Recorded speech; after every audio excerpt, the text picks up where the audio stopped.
Welcome to Florence, a Renaissance gem in this amazing city.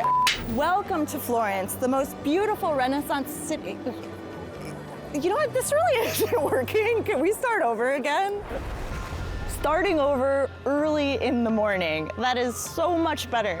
Florence is an incredible city, but it can get very, very crowded. So if you don't plan your visit right, you might not enjoy it. I'm gonna show you how to have a great time here and avoid the crowds as much as possible.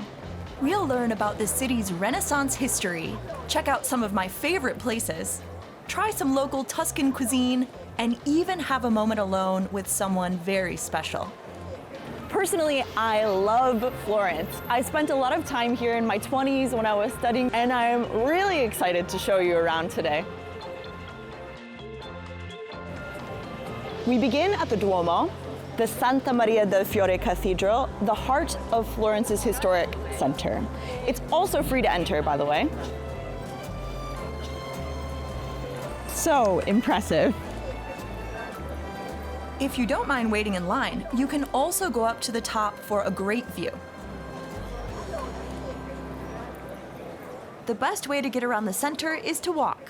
I really recommend you get off the busy streets and explore some of the little side streets. Honestly, you never know what you're gonna find. Like, look, we just walked down the street and here is the house of poet Dante Alighieri. I mean, that's incredible, right? Speaking of famous names, you can't come to Florence without learning about the Medici. The Medici family ruled Florence from the 15th to 18th centuries, and they filled the city with their architectural and artistic commissions. The Medici are closely associated with the Italian Renaissance, the cultural and political rebirth after the Middle Ages that was marked by a rediscovery of classical philosophy, architecture, literature, and art. I meet up with tour guide Fulvio De Bonis in Piazza della Signoria, one of the most famous squares in Italy. Welcome to the center of the political Florentine power. Yeah. You're standing right in the middle. Isn't it amazing? Power center, Renaissance Correct. power. Correct. I feel it. Fulvio tells me that the banking industry and wool trade made the city wealthy. The wealthiest of the 1400. That's why this was the place where the Renaissance started. Next, we head to Piazza della Repubblica. The name of Florence, Florentia, is from Flora, the goddess of abundance, of fertility. And you still see the statue of Flora, this beautiful lady, up above the ancient column, the granite column. I ask if there's anything you should not do when in Florence. I wouldn't eat in a fast food. That's what I would do. No McDonald's. No McDonald's. You are in the city of the delicious food, Yeah. incredible pastry. Don't go to fast food. Don't go to fast Don't food. go to fast food, man. Enjoy Tip yourself. number one, don't Enjoy go to the fast atmosphere. And now the city's famous bridge, the Ponte Vecchio. Let's start from the name. Why Old Bridge? Because it was the only bridge that was not knocked down, destroyed, during the Second World War. These days, the bridge is full of jewelry shops, but I learned it was once an area of butchers and tanners, until the Medici, not liking the smell, decreed it should be dedicated to goldsmiths. Thank you so much. It was You're amazing. more than welcome. Yeah. It's time to talk about museums. So we're here at the Uffizi, one of the most famous art museums in the world, with works by Renaissance masters like Botticelli, Leonardo, Michelangelo, and I'm gonna give you a tip. Go to the official Uffizi website, book a ticket for a specific day and a specific time, then you'll be able to skip the ticket line and just go straight to the security line. But now a visit to the Galleria dell'Accademia, home to the statue of David carved by Italian Renaissance artist Michelangelo. To accommodate more visitors, the museum recently extended opening hours and spread out its vast collection, director Cecilia Holberg tells me. Buongiorno. Grazie mille. Thank you so much for having me. The 17-foot tall David is the collection's highlight. I have to say, it's way more impressive in person than I could have imagined. Michelangelo shows this shepherd, this young shepherd, in an incredible way. He's not aggressive, but he is strong. He is naked, showing his innocence. And they put it in front of the Palazzo Vecchio, which is the political center of the town, and showing the independence of the citizens and the city of Florence.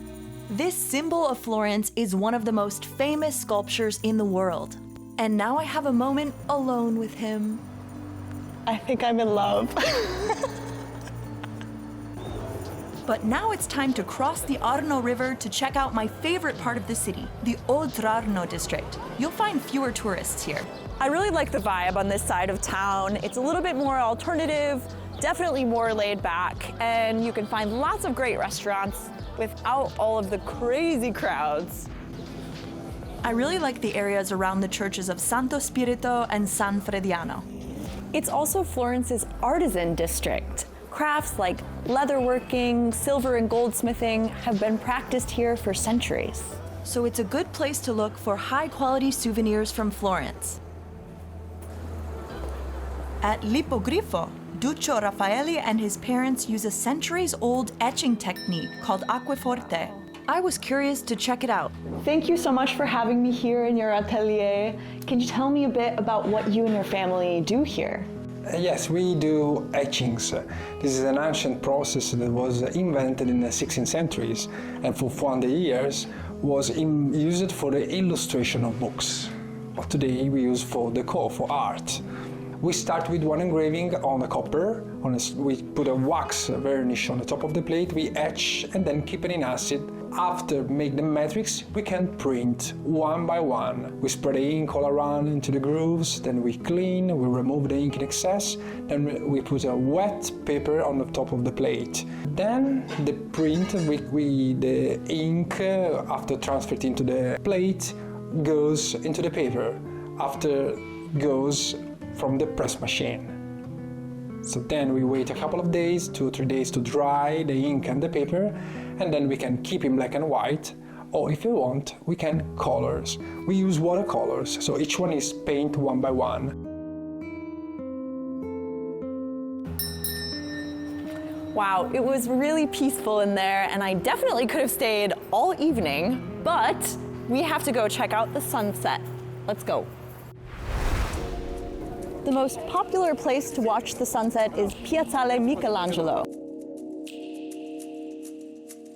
But it can get pretty crowded up here, so I'm taking you to my favorite sunset spot just down the road. The Basilica of San Miniato al Monte.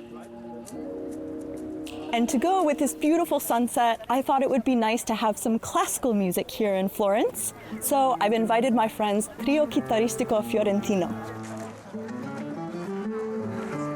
An Italian Baroque composition by Alessandro Marcello.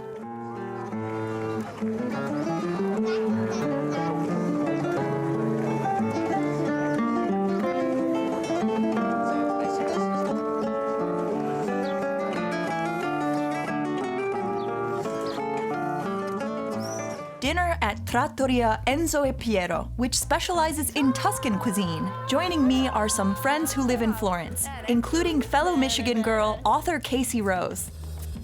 So this is where we embrace a more slow travel vibe. Food culture is not to be rushed in Italy, especially not dinner. Dinner is a time for togetherness, being with friends and family, and enjoying each other's company. And in Italy, you have to look each other in the eyes when you raise a glass. Casey, you mentioned something about the bread that we'll find here. So, Tuscan bread does not have salt traditionally. Saltless bread is best enjoyed with meats and cheeses that are already salty, that already have so much flavor that you don't need the added salt in the bread. Italy has such diverse cuisine, so it's really nice to be able to order something from the region. Like pici with wild boar ragu, or ribollita, bread soup, or tortelli filled with potato. But Florence's most famous dish is bistecca alla fiorentina, loin steak served rare. The famous bistecca fiorentina. Definitely to be shared. Well, we really saw a lot today, although there's so much more that Florence has to offer. I hope you're ready to have a good visit to the city. And honestly, my job here is done. So, arrivederci.